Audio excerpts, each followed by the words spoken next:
Bonjour, salam alaikum. On espère que vous allez bien. Oui. Aujourd'hui, 3 nouvelles histoires de parcours vers l'islam. La deuxième. Ouais, la deuxième de la série. Vous avez beaucoup aimé la dernière. Ouais. On est vraiment très touchés par vos retours, donc merci beaucoup, alhamdulillah. Et vous avez fait preuve de bienveillance, de mots super gentils, super doux, donc merci beaucoup. Super encourageant. Alhamdulillah. Et continuez comme ça, et puis on espère... Et puis on continue comme ça aussi. Voilà, ouais, on continue comme ça. Vous nous dites si on se trompe, si on dit des bêtises des fois, si on s'est mal exprimé. Super important parce que nous aussi on doit se corriger de toute façon et ça nous aide à évoluer. Donc n'hésitez pas à le dire tout en bienveillance, hein, comme d'habitude, mais n'hésitez pas à le faire. Alors comme à notre habitude, on va commencer avec un petit résumé de chaque histoire avant de les raconter.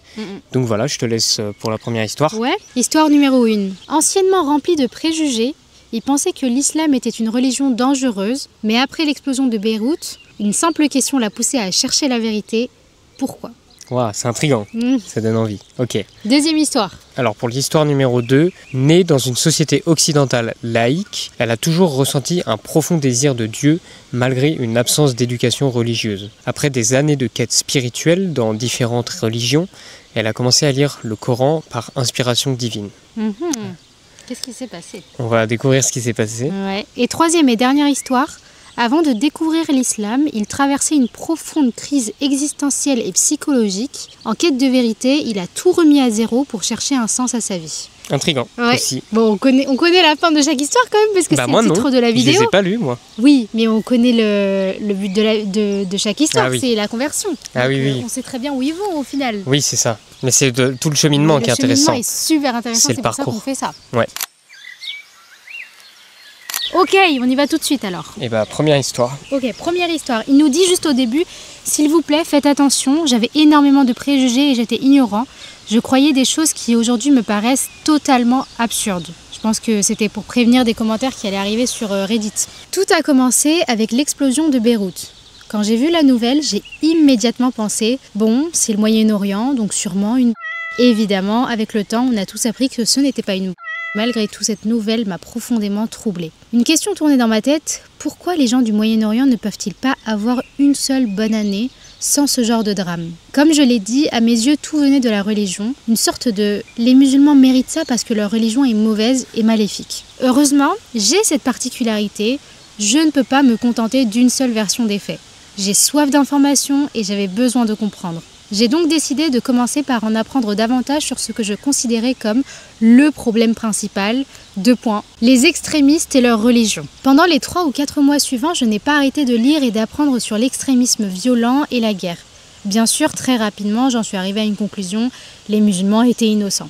Oui, l'extrémisme est un problème, mais il y avait un contexte bien plus vaste. À partir de là, j'ai décidé de dissocier l'extrémisme violent de l'islam et de me renseigner autant que possible sur cette religion.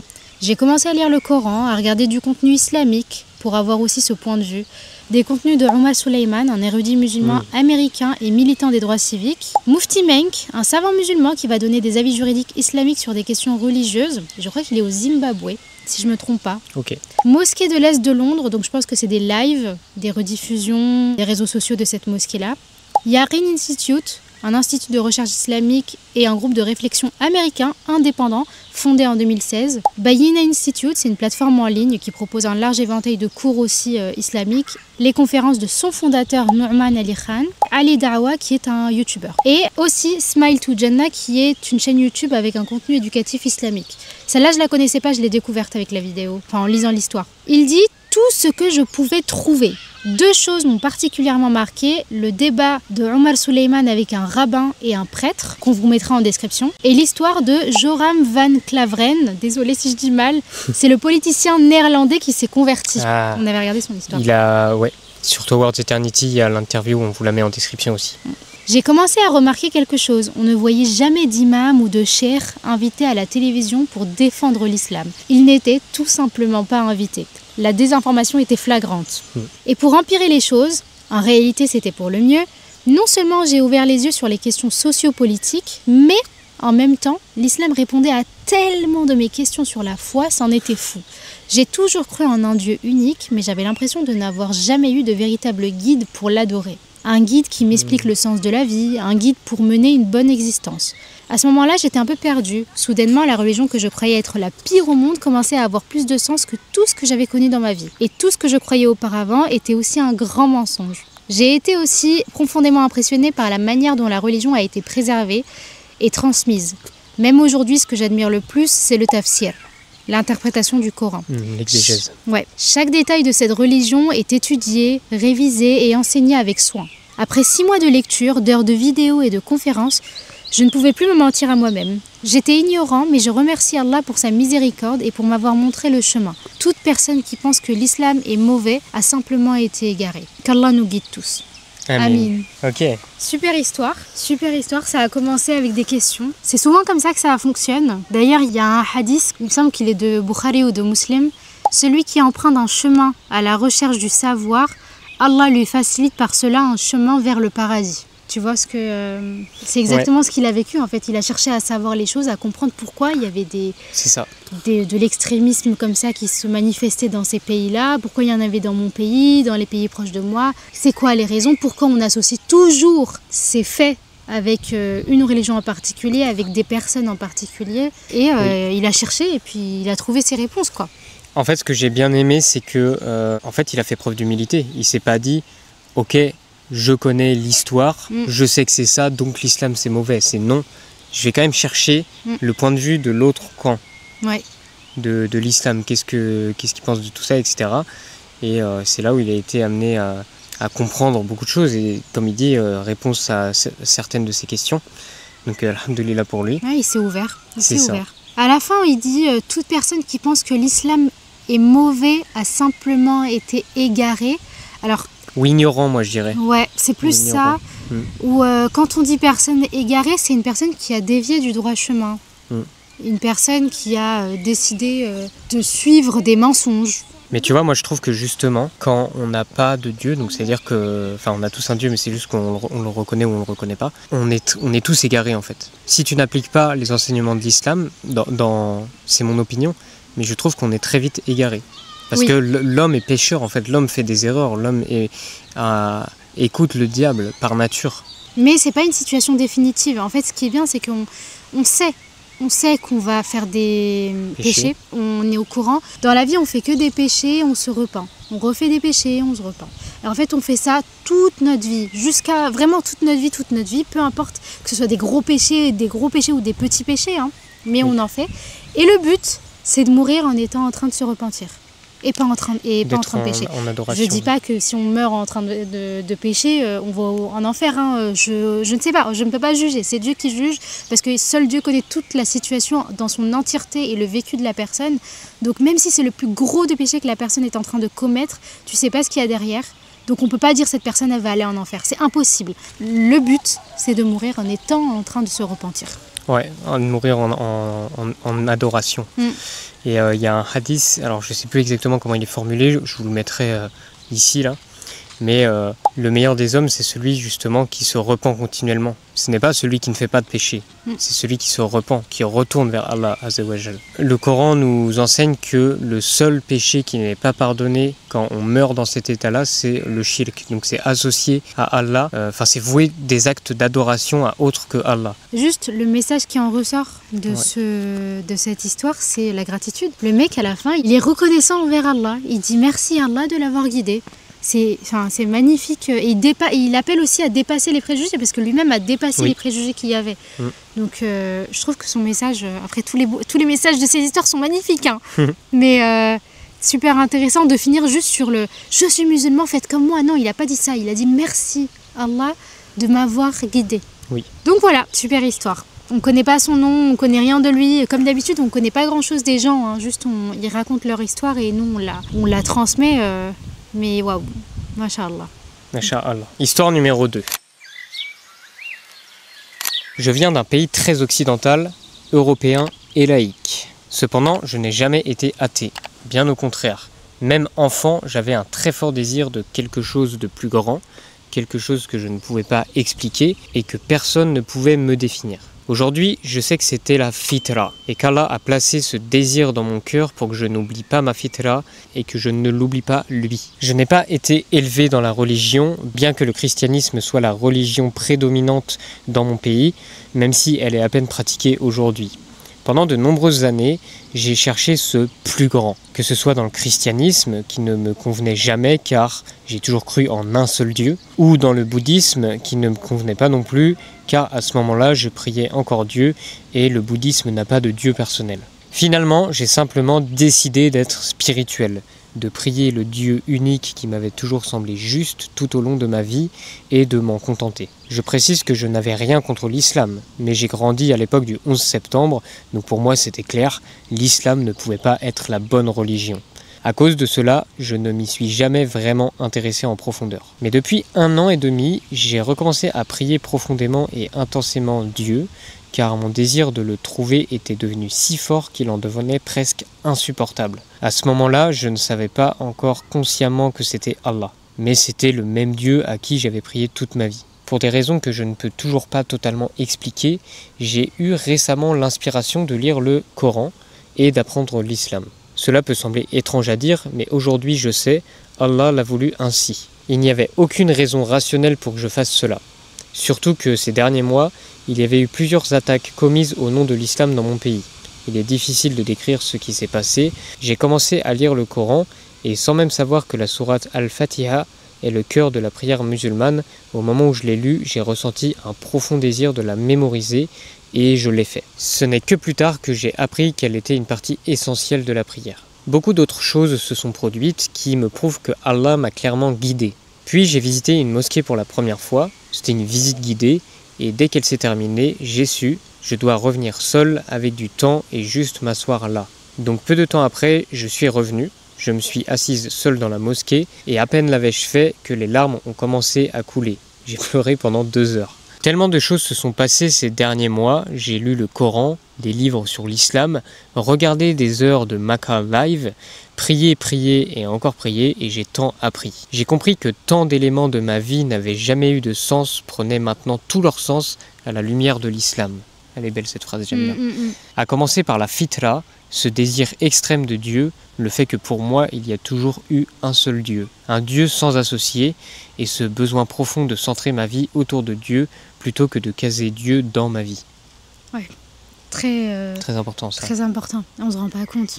Tout prend maintenant sens, je le ressens chaque jour dans ma vie, il est vraiment plus proche de moi que ma veine jugulaire. Je me sens totalement comblé. Je sais que le chemin ne sera pas facile. Être une femme blanche dans un pays où la religion est souvent perçue comme quelque chose de dépassé, dont les gens se sentent soulagés de s'être débarrassés, où beaucoup sont hostiles à l'islam, surtout à cause des événements récents. Ma famille, mes amis et mon mari sont au mieux chrétiens sur le papier ou athées.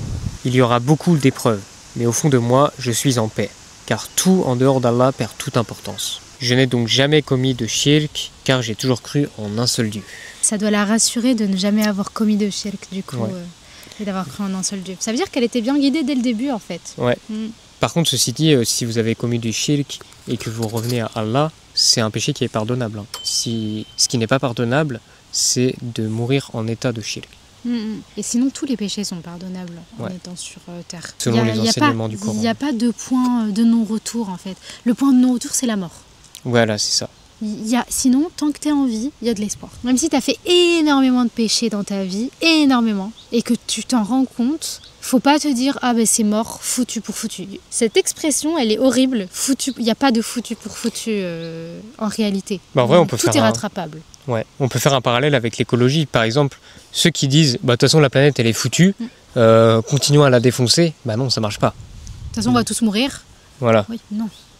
Donc ça marche pas. Il y a des choses bien rattrapables. Oui. Et d'ailleurs, la nature nous a montré que c'était rattrapable. Il y a eu plein de choses pour lesquelles on s'attendait pas. Je voyais passer. Bon là, je suis pas capable d'en ressortir. Si, moi j'ai un exemple, c'est la couche d'ozone. Parce qu'en fait, les gaz qu'il y avait dans les réfrigérateurs et les frigos, ça a fait un trou dans la couche d'ozone. Et ça a été banni. Je vous mettrai l'année là, etc. Je vous mettrai en description aussi plus d'infos à ce sujet. Mais ils ont banni un gaz, le CFC, je crois. Et la couche d'ozone s'est reconstruite. Ok, alors que c'était pas attendu. Voilà, et il y a eu un accord international où il y a eu énormément de pays qui ont signé et qui ont respecté l'accord, contrairement aux accords de Paris en 2015, où les objectifs ne sont pas atteints, malheureusement. Mais il faut garder espoir, Inch'Allah, ça va peut-être s'améliorer. Au début, elle parle de la fitra, et j'avoue que je connaissais la définition, mais le mot, je n'aurais pas été capable de mettre ce mot-là dessus, tu vois. Donc, merci Reddit, purée, j'apprends des mots, je suis hyper contente. Moi, je t'avoue que je ne connaissais pas le mot fitra. Ok, bah on apprend tous. Je vais l'apprendre là, je vais l'apprendre. Ouais, la fitra, ça désigne la nature innée et pure et naturelle d'être guidée vers Dieu, de croire en Dieu. En islam, on croit que la fitra pousse chaque personne à reconnaître l'existence de Dieu, d'un Dieu unique, et à chercher la spiritualité. Donc c'est pas juste croire, c'est chercher à y croire aussi. Ah oui, ouais, ça j'avais entendu que... Enfin ça c'est les enseignements de l'islam, que tout le monde a la capacité de reconnaître l'existence de Dieu. Ouais, tu connais une petite partie. En fait c'est comme une boussole intérieure. C'est juste, j'avais pas de mots dessus. Ouais. C'est comme une boussole intérieure pour aller vers Allah. Donc voilà, pour la fitra. Ok.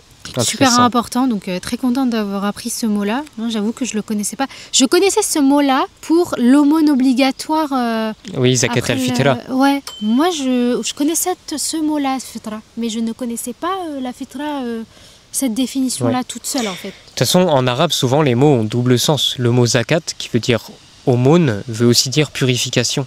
Et en fait, c'est une purification autant des biens que de l'âme. Donc c'est ça c'est la richesse de la langue arabe. C'est pour ça que le Coran a été révélé dans une langue riche, une langue arabe. Il y a une phrase qui illustre bien du coup la fitra quand elle dit « Mon désir de le trouver était devenu si fort qu'il en devenait presque insupportable. » C'est incroyable la puissance de cette phrase. Désir de recherche quoi. Encore une fois. Ah, et phrase très importante. Tout à l'heure, on a un petit peu bloqué dessus. On disait, oui, ça c'est super important. Ce besoin profond de centrer ma vie autour de Dieu plutôt que de caser Dieu dans ma vie. Ouais. Ça on n'en parle pas assez. On peut l'appliquer surtout au niveau des prières. En fait, aujourd'hui, beaucoup de musulmans, ils font leur journée et ils calent leurs prières autour de ça. Et par exemple, on va rattraper toutes nos prières à la fin de la journée. Parce qu'on bosse, bosse dur, on n'est pas dans un milieu facile, mon patron il me laisse aucune pause, mon truc est...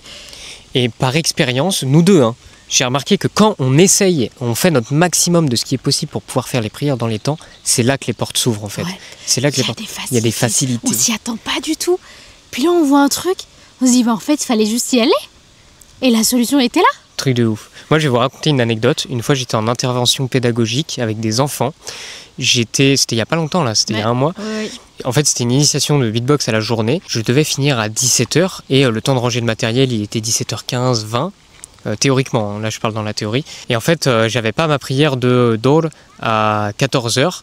Et donc, ce que je voulais faire, c'est la faire dans son temps juste avant Asr, en arrivant à la mosquée à 18h. C'était vers 18h02, mais j'avais 40 minutes de route pour aller à la mosquée. Et en fait, théoriquement, c'était hyper chaud. J'allais peut-être dépasser 10 minutes et l'avoir pas dans son temps. Et en fait, j'arrive le matin à l'intervention.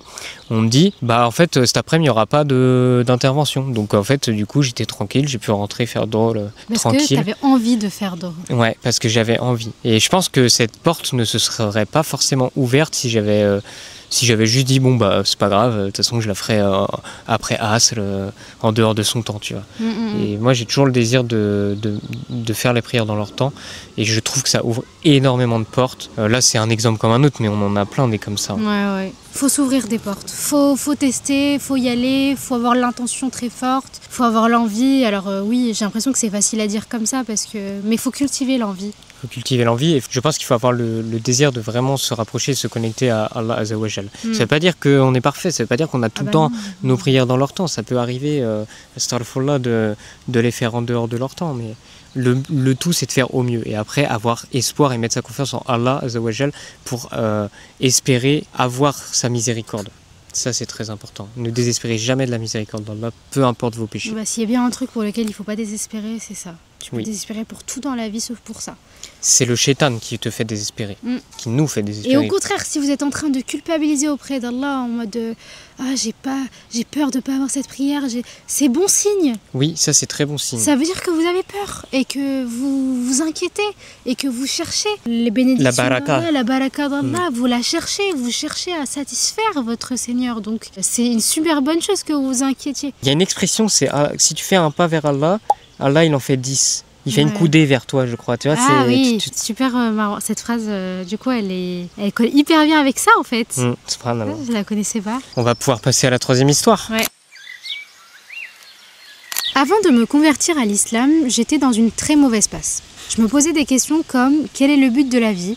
À quoi bon être une bonne personne ? Ou encore, pourquoi les choses sont-elles ainsi et pas autrement ? Et la frustration de ne pas trouver de réponse combinée à la pression de personnes qui n'avaient pas non plus de réponse pour moi, mais qui me disaient que j'étais fou, me détruisait. J'avais des maux de tête extrêmement douloureux, des problèmes cardiaques et respiratoires et un manque total de motivation. Je me réveillais et je restais à fixer le plafond pendant des heures avant de faire quoi que ce soit.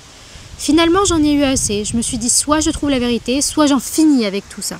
J'ai fait un reset total de moi-même, j'ai oublié tout ce que je pensais savoir et j'ai commencé à chercher la vérité sur la vie. C'est là que je suis tombée sur l'islam. Et cette religion m'a interpellée pour 2 raisons. Le prophète de l'islam, sallallahu alayhi wa sallam, était un homme capable d'être extrêmement bienveillant envers tout le monde, tout en restant ferme face à l'ennemi. Et le mot islam lui-même qui signifie soumission. En apprenant cela, je me suis dit, attends une seconde, toute la souffrance que j'ai vécue venait selon moi du fait que je n'étais pas assez opposée à ceux qui voulaient m'imposer leurs idées étranges. Pour moi, c'était justement la soumission qui était le problème. Mais quand j'ai lu le Coran, j'ai découvert une position très dure contre la rébellion. Le message était à l'opposé. En réalité, c'est la rébellion qui est la source de tous les problèmes. Cela m'a amené à remettre en question ma vision de la rébellion et à faire preuve de prudence à ce sujet. Je me suis convertie à l'islam 3 mois après avoir commencé à lire le Coran. Je n'en avais lu qu'environ 50 pages, mais c'était suffisant pour comprendre le message global. J'ai médité sur ce message et j'ai vu l'erreur dans ma manière de penser. Je croyais que la seule façon d'atteindre la vérité, c'était justement de se rebeller. Mais l'islam m'a appris que ce n'est pas une question d'être rebelle ou non, mais plutôt de savoir contre quoi se rebeller et à quoi se soumettre. Ouais, super bien, super. Très bien dit. L'islam dit qu'on doit se rebeller contre le faux et se soumettre à Allah, al-haq, ce qui veut dire la vérité.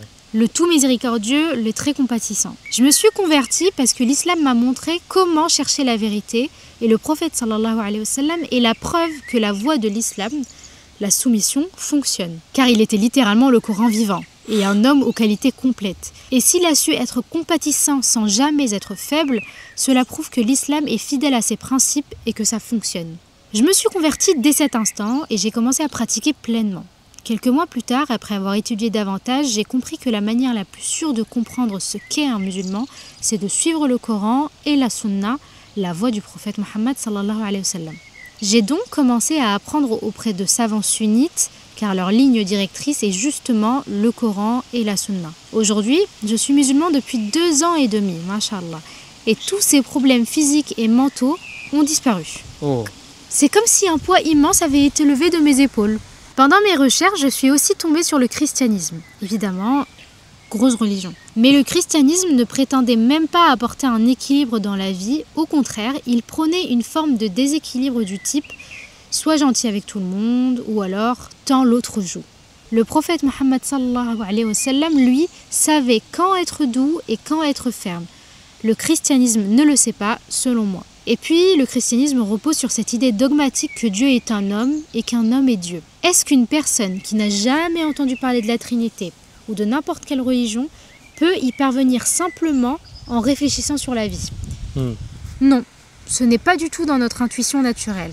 En revanche, on peut très bien, en méditant sur la vie, arriver à la conclusion que Dieu est unique et qu'il possède des attributs parfaits. Petit disclaimer, respect à tous les chrétiens. On comprend que la Trinité, c'est un concept assez complexe, donc c'est notre vision des choses et la vision de cette histoire. Donc on n'est pas là du tout pour dire le christianisme, c'est mauvais, etc. Respect à vous, et on sait qu'il y a des chrétiens qui ont vu nos vidéos, donc merci à vous. Ces 2 raisons m'ont poussé à rejeter le christianisme avant même de devenir musulman. Certains diront peut-être, ce n'est pas le vrai christianisme, tu as rejeté une version corrompue, pas la version authentique. Je dirais, Où est le christianisme authentique? Existe-t-il une source qui remonte à l'époque de Jésus alayhi salam? Si ce n'est pas le cas, alors le vrai christianisme dont vous parlez n'existe plus. C'est la fin de l'histoire. C'est la fin? Ok. Ouais. J'aime beaucoup les enseignements de l'histoire, ouais, de ce qu'on peut en tirer, etc. Et surtout, moi, ce qui me... Subhanallah, c'est le fait que cette personne avait des problèmes mentaux et physiques aussi. Physique, il a des maux de tête horribles, il disait. Et c'est parti quand il a eu la vérité, selon lui. Selon lui. Mais ça revient beaucoup. Même nous, on a eu des expériences. Ouais. Le poids qui s'enlève de ton... T'as l'impression de porter un truc lourd. Enfin, ouais. En fait, tu te rends compte que tu portes un truc lourd quand tu l'as plus sur toi, à partir du moment où c'est ça. Tu changes de mentalité, de façon de réfléchir sur la vie, quoi. Juste pour revenir sur le côté christianisme, alors le disclaimer, c'est bien. Il y a beaucoup de formes de christianisme et nous, on n'est pas du tout... on s'y connaît pas du tout pour dire oui, la Trinité, c'est égal christianisme. On ne connaît pas assez, donc on s'exprimera pas sur le sujet. Nous, c'est juste notre croyance et on vous demande de respecter ça. Enfin, en tout cas, on ne croit pas à la Trinité, on croit en un Dieu unique et on pense que Jésus est un prophète envoyé par Allah. Envoyé par Allah. C'est pas du tout notre rôle. Nous, on est là pour partager des histoires, partager notre façon de penser, notre façon de vivre avec la religion, d'essayer de mettre justement la religion, comme disait l'histoire d'avant, la religion au milieu de notre vie, au premier plan, et de nous faire tourner notre vie autour de cette religion. Voilà, parce que aussi on pense que l'islam répond à d'énormes problèmes de société, des problèmes personnels, des problèmes professionnels même. En fait, pour nous, l'islam, ça répond à tous les contextes possibles qu'on peut rencontrer dans la vie et comment les aborder. En fait, c'est des enseignements de comportement, dans comment aborder et approcher une situation de la meilleure des manières possibles, conformément à l'adoration d'Allah, uniquement, exclusive, et tout en faisant le bien autour de soi. Mais c'est ce que le prophète a fait. Et quand l'islam est arrivé, c'était pour répondre à toutes les questions sur tous les plans possibles de la vie, que ce soit professionnel, personnel, intime, politique, militaire, tout est inclus. Et c'est pour ça qu'aujourd'hui, il y a un tafsir qui nous explique la religion. Et c'est pour ça qu'on a la sunna, les réponses aux questions, les réponses qu'avait apporté le prophète aux questions des gens à l'époque, ou que ce soit ce que le prophète a pu expliquer du Coran. Enfin, c'est fait pour ça. Et l'islam est là pour toucher à tous les plans. C'est pour ça qu'on met l'islam au milieu de notre vie. C'est parce que c'est pas juste notre spiritualité, notre moment avec nous-mêmes pour être bien. Non, c'est toute notre vie. En fait, Allah, il nous enseigne qu'il a créé les djinns et les hommes uniquement. Donc il y a une forme d'exclusivité pour l'adorer. Donc ça veut dire que tout ce que tu entreprends dans ta vie, si ce n'est pas dans le but d'adorer Allah, en fait ça va t'apporter beaucoup de problèmes. Et je trouve personnellement par expérience que depuis que je fais ou qu'on fait des actions dans le but d'adorer, et ça se passe beaucoup mieux. Par exemple le travail. Le travail, si tu le fais par soumission par rapport au travail, tu trouves que tu vas être tourmenté, tu vois. Alors que si tu travailles pour répondre à un besoin, pour faire le bien autour de toi, dans la recherche de la satisfaction d'Allah Azzawajal, là, la lumière, elle s'ouvre à toi, je trouve. Tu comprends ce que je veux dire? Ouais, tout est dans la tête, tout est dans l'intention. Tout est dans l'intention et tout est dans la connexion avec Dieu, en fait. Au début, celui qui raconte l'histoire dit que déjà, il était frustré de ne pas trouver des réponses à ses questions lui-même. Mais en plus, quand il demandait aux gens de son entourage, j'imagine, il disait qu'il était fou. Aux gens en général, non, il dit juste des gens. Les personnes ne lui répondaient pas, mais en plus lui disait qu'il était fou et que sûrement il se prenait la tête à chercher des réponses aussi élaborées à ces questions étranges.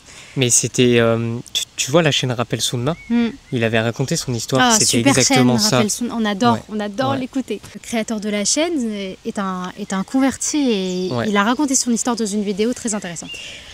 Parenthèse finie, vas-y. Et du coup voilà, en fait il a raconté son histoire et lui c'est pareil, il avait besoin de réponses. Il cherchait constamment, il posait beaucoup de questions et les gens leur disaient « tu poses trop de questions ». Il n'y a pas de mauvaises questions, il n'y a pas de trop de questions. Si tu as plein de questions, moi je te dis vas-y, pose-les. Il y a un hadith que j'ai trouvé du coup qui dit ça aussi, c'est l'islam a commencé comme quelque chose d'étrange et redeviendra quelque chose d'étrange. comme il a commencé. Il faut un petit peu méditer sur le hadith, hein. Dit comme ça, moi j'ai dû le lire, le relire, le re-relire, le re-relire pour comprendre le sens. Et il finit par « alors annonce la bonne nouvelle aux étrangers ». Alors, dans le contexte actuel, c'est très marrant. Ouais. Mais... Bah, c'est aux étrangers à l'islam en fait. Oui, c'est ça, mais c'est marrant de dire ça. Enfin bref, du coup, à méditer ce hadith. À un moment, il dit « Je me suis converti à l'islam 3 mois après avoir commencé à lire le Coran. Je n'en avais lu qu'environ 50 pages. » Et 50 pages, ça correspond à la sourate Al-Baqarah. Ouais. Baqarah. Ça correspond à la... Ouais. À la Oui, parce que le verset du trône, c'est page 42. Ça, c'est une anecdote. Ça, c'est une anecdote, ça me fait trop rire. Ah oui, je vais vous raconter. Quand j'étais ado, j'ai vu un film qui s'appelle H2G2. Peut-être parmi vous, il y en a qui connaissent. C'est le guide de la galaxie, je sais plus quoi exactement, je vous mettrai le titre. C'est complètement absurde comme film. C'est humoristique, c'est science-fiction. Et à un moment, bon, je vous spoil pour ceux qui n'ont pas vu, mais il y a un genre de robot. Alors désolé si je raconte mal, parce que je l'ai vu quand j'étais vraiment ado. Et il y a un robot qui potentiellement a la réponse à tout. Et il y a un des protagonistes du film qui demande « C'est quoi la réponse de la vie? Quel est le sens de la vie ?» Et le robot, il répond « 42 ». Et j'avais essayé de chercher des réponses à ce sujet. Vous allez voir pourquoi c'est drôle après 42. Je pense que vous l'avez peut-être déjà deviné. Et du coup, oui, tu l'as dit. Mais l'acteur a dit qu'il avait dit ça par pur hasard. Ah oui. Mais voilà, moi c'est ça qui m'a choqué parce que quand j'ai réalisé que le verset du trône, qui est en fait le verset le plus important, enfin, il est considéré comme le plus important du Coran. Et quand j'ai vu 42, moi ça m'a direct fait tilt avec ce film en fait. Je me suis dit, mais ça peut pas être une coïncidence, tu vois. Mais il y a plusieurs choses. Il y a non seulement le 42, le mec qui dit j'ai dit 42 par pur hasard, et toi qui te souviens de ça en voyant page 42. Parce que c'est le faire aussi. Ouais, parce que en fait c'est pas juste un truc comme ça random, c'est un truc qui m'a vachement marqué parce que mon frère il s'est tapé un délire dessus. Et en fait on s'est tapé des délires en se disant ouais 42 machin truc. Okay. Et en fait donc c'est quelque chose qui a ce chiffre il a une grosse signification dans ma vie, tu vois. Bon voilà, c'est la fin de ces histoires. On espère que ça vous a plu. N'hésitez pas à vous abonner si vous voulez d'autres histoires. Le but c'est pour nous d'en poster toutes les 2 semaines. Donc là, il y en aura une qui va sortir, Inch'Allah, dans 2 semaines. Inch'Allah, ouais, le jeudi, 17h. Jeudi, 17h, voilà. Et puis on a des vidéos qui vont sortir tous les jeudis à 17h. Et c'est juste qu'on va alterner les sujets. Ouais, on aime bien les histoires converties, mais on aime bien aussi faire des petites vidéos food. Ouais, food ou vlog. On apprend beaucoup de choses. Même en lisant, parce que là, on raconte 3 histoires, mais on en lit beaucoup plus, du coup, avant. Et on est content de faire ce concept-là. On espère qu'il y aura beaucoup plus de personnes qui vont faire le concept sur YouTube parce que autant on aime bien le faire, mais on aime beaucoup regarder. Donc très consommateur de YouTube, on le répète. Enfin surtout moi. Ouais. Mais, et puis surtout, on en apprend aussi beaucoup avec vous, vos commentaires. Donc n'hésitez pas à partager des choses que vous savez, parce que le rappel profite aux croyants. Et voilà, nous on vous lira avec plaisir et on vous répondra, Inch'Allah, aussi avec grand plaisir. Inch'Allah. On se dit au revoir et à la semaine prochaine du coup, à jeudi 17h, Inch'Allah. À bientôt les amis Spicy. Salut.